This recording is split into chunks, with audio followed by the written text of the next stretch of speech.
March 22nd here in southern Ontario, Canada. I want to talk a little bit more about the conversation I had in the bank today with the girl on the helpline in regards the digital banking. So, anyways, in trying to get from her something I could accept as her assurity that this did not come from the government, despite it's not just the TD that's doing it. It seems to be the Royal and Comments Please are the other banks doing it. And I touched on it briefly in the other video where I got talking to her and the young guy about the freezing and seizing of bank accounts during the Emergencies Act enactment of. And I said, well, those people gave the money legally to a legal cause, and when the government illegally enacted the Emergencies Act, for it did not go through full parliamentary procedure as written within the very act itself. However, during the inquiry into it, the Rouleau Commission, Uncle Paul Rouleau, uncle-in-law of Trudeau, talked more about people hearing phantom honking horns in Ottawa, like that had something to do with the whole thing. Was it justified? We'll forget the fact that it was illegal to do it. Was it justified in doing it? Uncle Paul said, yeah. Okay, so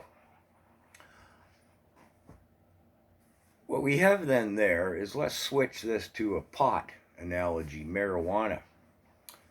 It's been legal here in Canada. If the government decreed tomorrow it was illegal, and then went and busted everybody for every bag of pot they bought legally at a dispensary over the last 8 years. This is the same thing they did with the bank accounts. And my whole point to the girl was the banks and the credit card companies were complicit in that illegal activity as decreed by the government. Your bank, TD, froze and seized accounts of citizens who had done nothing illegal.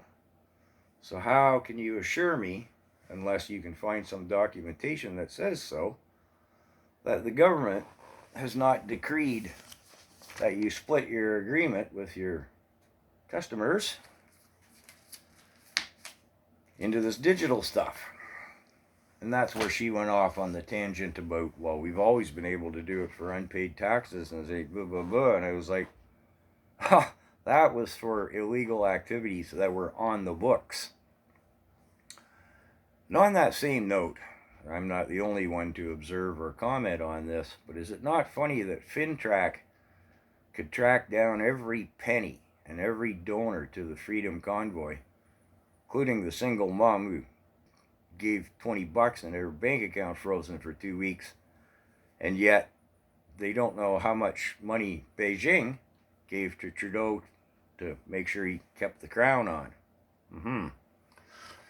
Anyways, just wanted to clear that up. The banks were complicit with what can only be perceived as an illegal act when they froze and seized those bank accounts. Well, have a good day.